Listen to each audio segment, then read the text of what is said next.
The Psychology of Money by Morgan Housel. Ronald Read versus Richard Foscone. Ronald James Read worked as a gas station attendant and a janitor.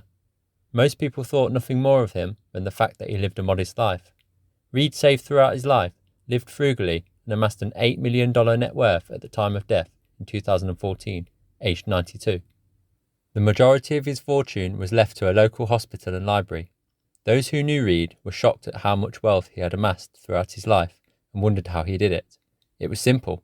He saved where he could and invested it in blue chip stocks and waited for his savings to compound.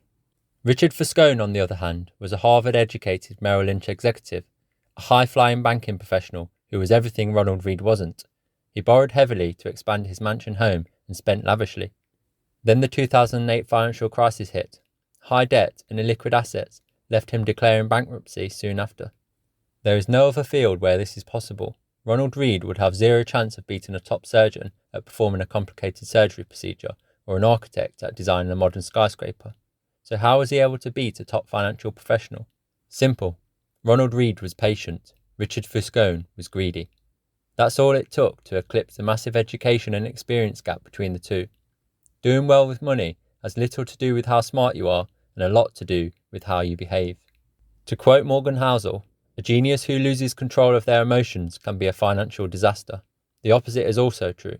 Ordinary folks with no financial education can be wealthy if they have a handful of behavioural skills that have nothing to do with formal measures of intelligence.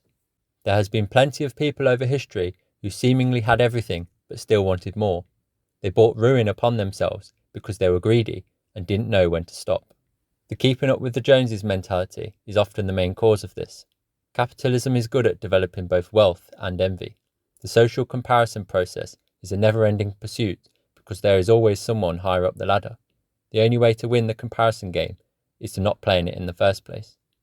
One of the hardest parts in life is getting the goalpost to stop moving, to understand and accept how much is enough. Risking things such as reputation, freedom, family and friends, love and happiness are never worth the risk, regardless of the potential gains. Wealth is freedom.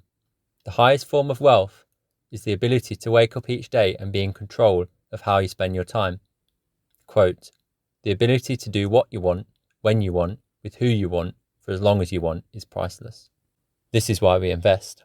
The greatest dividend that money gives is the control of our time. The accumulation of assets can give you financial independence, and research has shown that having objective control over your life is one of the most important predictors of long-term happiness. Man in the car paradox. Next time you see someone driving a supercar, stop and be mindful about what you are thinking as you notice it. People rarely think that the person driving the car is cool and successful. Instead, they think, if I had that car, people would think I'm cool and successful. Subconscious or not, this is how humans think.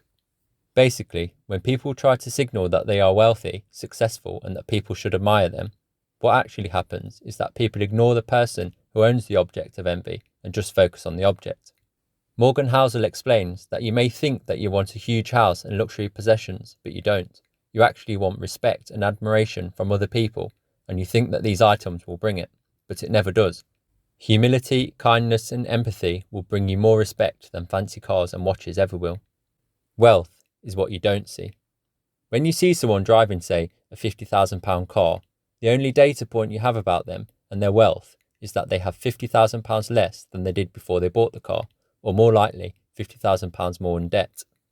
When people say that they want to be millionaires, they probably mean that they would like to spend £1 million. There is a big difference between being rich and being wealthy. People with big incomes are rich. They display the fact that they are rich by living in oversized luxury homes, driving fancy cars, and wearing fancy clothes and jewellery. Wealth is hidden. It is income that is saved and invested. Many super wealthy people like Warren Buffett live very modest lives. Wealth provides options, flexibility, and freedom. Wealth allows you the ability to purchase stuff if you want to. You can't see inside people's bank accounts or their investment portfolios. Therefore, we tend to judge people based on their outward appearance.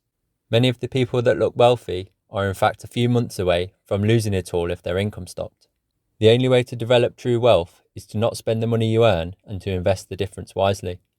Think twice about making judgments next time you see someone who lives a modest life. they may well be the next Ronald Reed. Increase your savings rate and invest for the long term. Stay optimistic and be patient, and you too can master the psychology of money.